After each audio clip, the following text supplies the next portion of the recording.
తాకట్లో ఉన్న బంగారాన్ని విడిపించి ఆ రోజున మార్కెట్ ధర కట్టి మిగిలిన డబ్బును మీకు అందిస్తుంది కొమ్మూరి గోల్డ్. సత్యపండు ఎవరు? నా పేరు సత్యపండు. ఏమైందండి? ఏమైందో స్టేషన్లో చెప్తాను. పదా.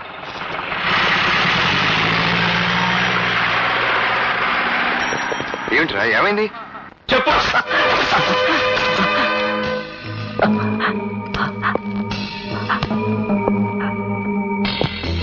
ప్యాసింజర్ ట్రైన్ ఏంటి, మటర్ ఏంటి సార్? అదిగో మళ్ళీ అదే టైప్ లో మాట్లాడతావేంట్రా?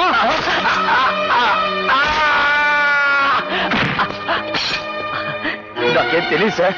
మళ్ళీ అదే టైప్ లో మాట్లాడతావేంట్రా?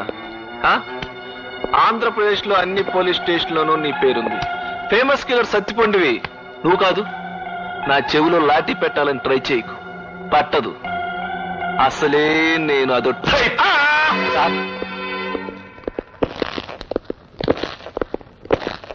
ఇతనే సార్ సత్యపండు. ద్వారకా హోటల్లో రామారావు పేరు మీద దిగాడు. ఈడ అనుకుని ఈ టైప్ లో హ్యాండ్ కొట్టాను కదరా. ఈడా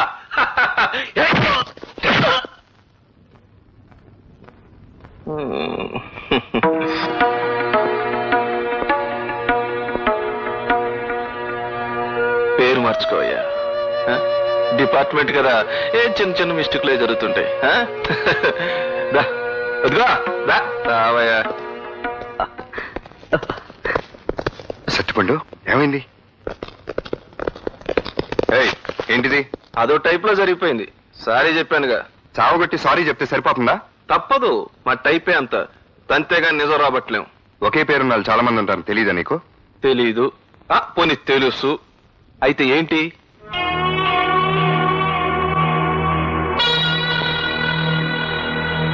ఏంటి అలా చూస్తున్నావు? వెళ్ళా. నేను వెళ్ళడానికి రాలేదు, వేరే పని మీద వచ్చాను. ఏంటది?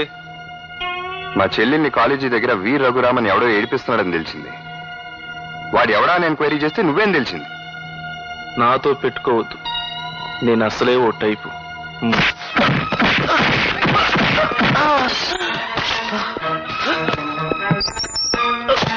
నీ టైప్ వాళ్ళు ఉండాల్సింది కుర్చీలో కాదు, లాకప్ లో. సారీ.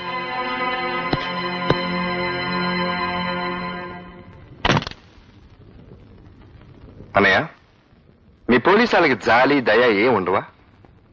నేరస్తుడి పేరు సత్తిపండు అని తెలియని దొరికిన సత్తిపండ్లు అందరినీ సాగొడతారా? బ్రెయిన్ ఉపయోగించడం మీ వాళ్ళు? ఉపయోగించడానికి నీలాగా బ్రెయిన్ లేదురా వాళ్ళకి. ఉండుంటే పోలీసు ఉద్యోగాలు ఎందుకు చేసి ఉండేవాళ్ళు? నీలాగా బేవర్స్ గారితో కలిసి తండ్రి పేరు అన్న హోదాను అడ్డం పెట్టుకుని పోలీస్ స్టేషన్ మీద పడి పోలీసులు తన్నుండేవాళ్ళు. నేనేం అన్యాయంగా కావట్లేదు. న్యాయంగా కొట్టావా? న్యాయంగా కొట్టావా? పోలీస్ స్టేషన్కి వచ్చి సిఐ హోదాలో ఉన్న ఆఫీసును కొట్టడం న్యాయం అనుకుంటున్నావా? రే, నువ్వు నా తమ్ముడు కాబట్టి సరిపోయింది. లేకపోతే నిన్నే ఫ్యాన్కో వేలాడదీసి లాకప్ డెత్ అని చెప్పి నీ శవాన్ని ఇంటికి పంపించుండేవాడు తెలుసా? షబాష్. మీరు ఎన్ని రకాల వెలవ పనులు చేయగలరో సిగ్గు లేకుండా చెప్తున్నావంటే నువ్వు కూడా డిపార్ట్మెంట్ చెందినోడు. Shut up shut up. సిఐ గన్ కొట్టింది ఎవరో తెలుసా? మీ తమ్ముడే అని నాతో అన్నప్పుడు నాకు నా తల తీసేసినట్టయింది. ఏమిటి? వీడు సర్కిల్ ఇన్స్పెక్టర్ కొట్టాడా? ఏరా? అబ్బే ఏం లేదన్నా, ఊరికే. నువ్వేం కవర్ చేయక్కర్లా. కొట్టానని చెప్పు. చెప్పి ఎందుకు కొట్టానో కూడా చెప్పు. ఏ నువ్వు చెప్పలేవా? నిర్దవాళ్ళ దగ్గర పూరి తిరుపతి ప్యాసింజర్ లో దోపిడీ జరిగి పాతకేడి సత్తిపండు కోసం గాలించమంటే నా ఫ్రెండ్ సత్తిపండుని తీసుకెళ్లి సావాదే. అసలు దొరకనే సారీ చెప్పి పంపించేశాడు వీళ్ళు సీఏ. అందుకే నేను వాడిని సావాది సారీ చెప్పాను. గొప్ప పని చేసావు. అయినా నువ్వేవాడు ఇలా కొట్టడానికి? నీ ఫ్రెండ్కి అన్యాయం జరిగితే పోలీసులకు కంప్లైంట్ ఇవ్వు. నీలాగా ఎవరికి వాడు న్యాయం చెబితే ఇక చట్టం ఎందుకు, న్యాయం ఎందుకు? అయినా నీకు ఆ లేబర్ వాళ్ళతో స్నేహం ఏంటి చెప్పు రవి. లేబరో గేబరో నాకు తెలియదు. నాకు తెలిసిన స్నేహం ఒకటే. ఏమిట్రా నీ బోడి స్నేహం? పని పాట లేకుండా అడ్డగాడిదలా తిరుగుతున్నావు. నాకు ఇంకో కొడుకున్నాడని చెప్పుకోవడానికి సిగ్గుపడే పరిస్థితి తీసుకురాకు.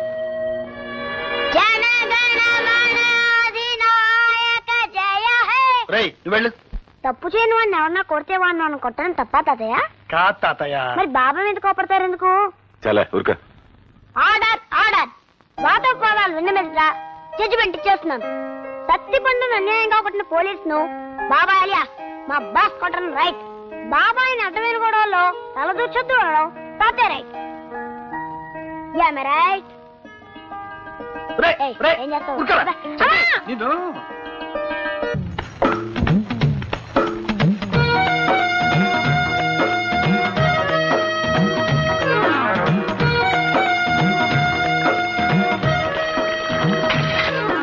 బిందె పెట్టడం చేత కాక మేము లైన్ లో నిలబడింది బిందెని చేయను ఏం చేస్తావు చాలా ఓవర్ అవుతుంది అదండి ఏది తీ చూద్దాం ఏటే చూసేది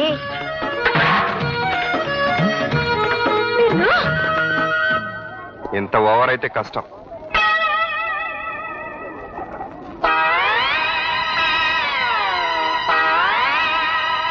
ఏంటి తెగ ఊగిపోతున్నావు? రైల్లో పుట్టావా ఏంటి? అయ్య బాబాయ్ మీకెలా తెలిసిపోయిందండి మా చెల్లి రైల్లో పుట్టిందని?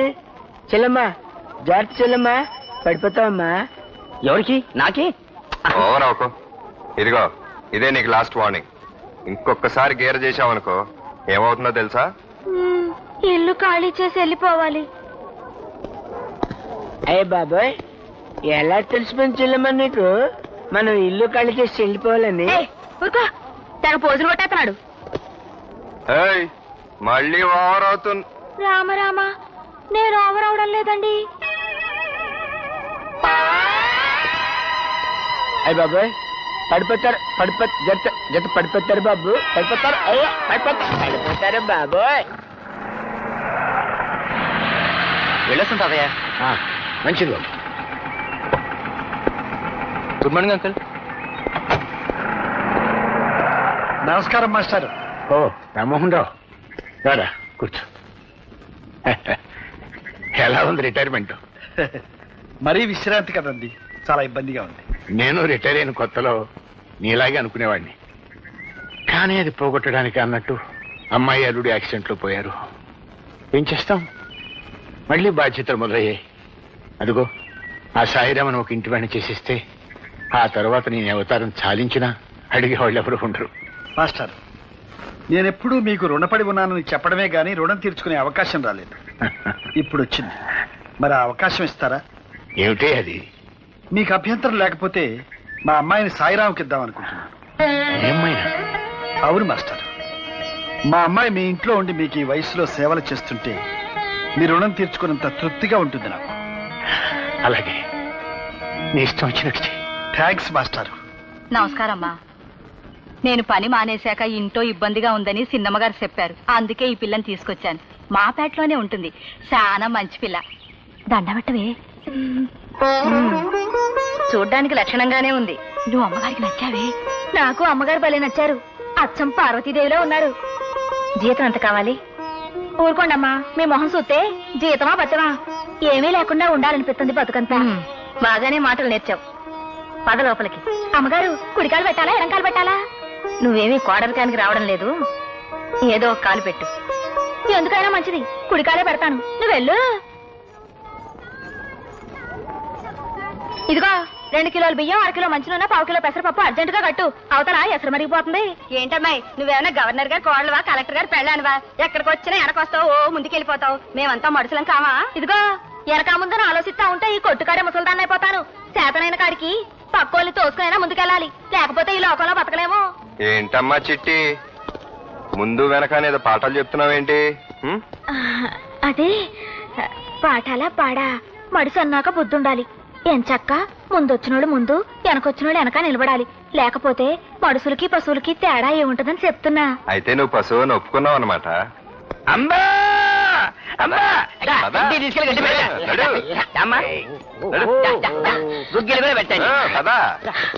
ఇదిగో ఇదిగో, నువ్వు ఇలా అందరూ నన్ను డబాయించడం ఏం బాగాలేదు. మర్యాదగా చెప్తున్నాను, నాతో అనవసరంగా పెట్టుకోకు, అది నీకు మంచిది కాదు. ఎందుకో?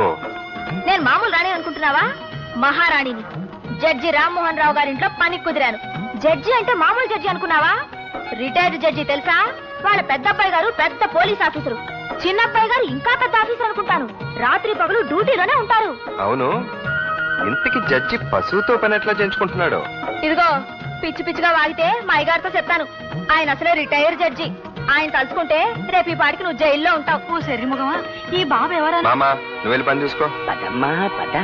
చూడండి జడ్జి గారు, పని మనిషి గారు, ఈ పేటకి నేనే జడ్జిని, నేనే కమిషనర్ని, రాత్రి మగళ్ళలో పనిచేసే చిన్నబాబుని కూడా నేనే. ఇక్కడికొచ్చి తోక జాడించావనుకో చక్కగా కత్తిరించి చేతిలో పెడతానని మీ జడ్జి గారికి చెప్పుకో. వెళ్ళమ్మా.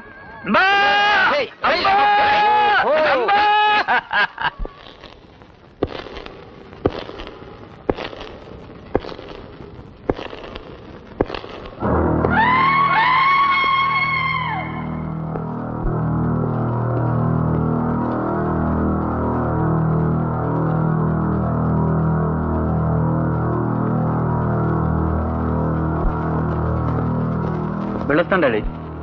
ఎస్. వెళ్ళొస్తాను డాడీ. ఎమ్మెల్యే గారు 6 గంటలకు వస్తున్నట్టు కబుర్ అంది సార్. All right. హలో, ఒక్క నిమిషం ఉండండి సార్. ఫోన్. ఎస్. నువ్వు మాట్లాడు. Hello, yes please. ఒక్క క్షణం సార్. కాంట్రాక్ట్ 2 కోట్లు పెంచడానికి ఒప్పుకున్నాడు సార్. All right. హలో, అయ్యగారిని ఆఫీసులో కలవండి. Okay sir. అమ్మాయి గారి పెళ్లి విషయం గురించి మాట్లాడడానికి వచ్చారు సార్. ఎస్. రండి సార్. నమస్కారం సార్. లక్ష్మీపతిరావు గారిని పెద్ద కాంట్రాక్టర్. వాళ్ళ అబ్బాయి రాజేష్ అని ఈ మధ్య స్టేట్స్ లో ఉండొచ్చాడు. ఒక్కడే కొడుకు. 50 లక్షల పైగా ఆస్తి ఉంటుంది. మీ అమ్మాయిని చేసుకుందామని. ఆఫ్టర్ ఆల్ 50 లక్షలు ఆస్తున్నాడు కొడుక్కి నా కూతుర్ని బల. అది కాదండి. ఇంకొక మాట మాట్లాడేమంటే నేను ఏం చేస్తానో నాకే తెలియదు. మీరు పదండి. పంపించు. సార్, యానాంలో రైల్ ఎక్స్పోర్ట్ కంపెనీ ప్రాబ్లం తెలిసింది కదండి. ఎస్. ఇతను 10 lakhs ఫ్రాడ్ చేసినట్టు తేలిందండి. ఎస్. అయితే ఇతను డిస్మిస్ చేయమంటారా? నా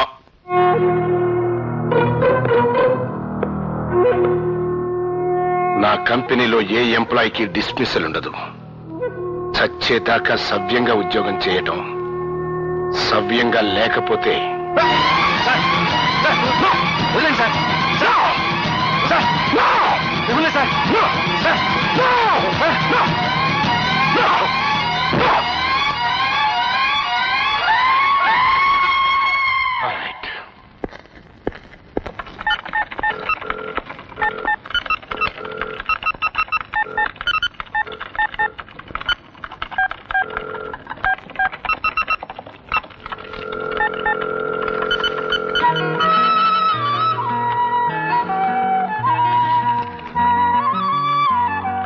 ఏంటిది?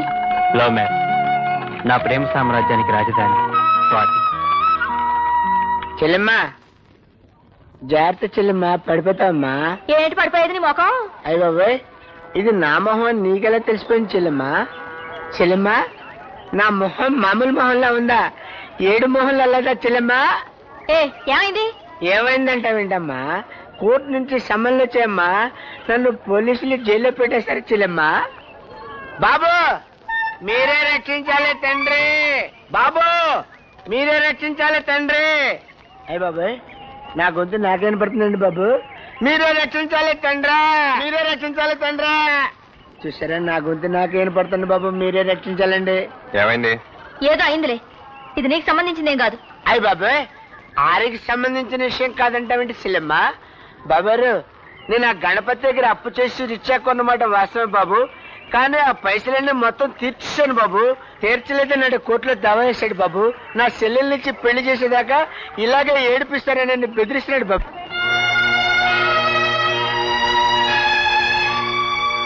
గణపతిని లారీని తీసుకురండి. అడుగా సూట్ కేసు పెట్టుకుని బక్కోడు కనపడుతున్నాడు చూడు బాబు, ఆడే గణపతి.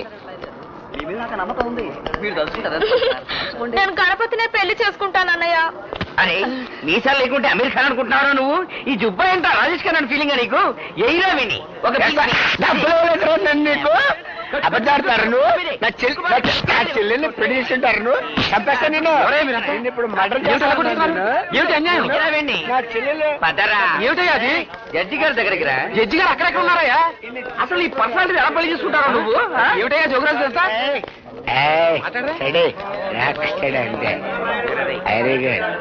ఏమిటి ఇదంతా? జడ్జి గారు అన్నారు అక్కడ. ఈ జోగిరాజ్కి గణపతికి గొడవ ఏంటండి? ఆ లావాదేవీలు మీకు ఎందుకు బాబు? నాకు కావాలి బాబు. జోగిరాజు అప్పు తీర్చేసినా తీర్చలేదంటున్నాడు ఈ గణపతి. ఎందుకు? ఇతని చెల్లెల్నిచ్చి అతనికి పెళ్లి చేయలేదు కనుక. అవునా? ఇంతకీ మీరు చెప్పేదేమిటి? ఏం లేదు, ఈ కేసు ఇక్కడే ఇప్పుడే పరిష్కారం కావాలి. అదేం కుదరదు. కుదురుద్ది. మీరు ఇక్కడ లాయర్ కాదు, సాక్షి. గణపతి మీతో జోగిరాజు అప్పు తీర్చాడని చెప్పాడా, లేదు తీర్చలేదని చెప్పాడా? నిజంగానే తీర్చలేదని వాదించమన్నాడు. అప్పు తీర్చాడా లేదా? చెప్పు.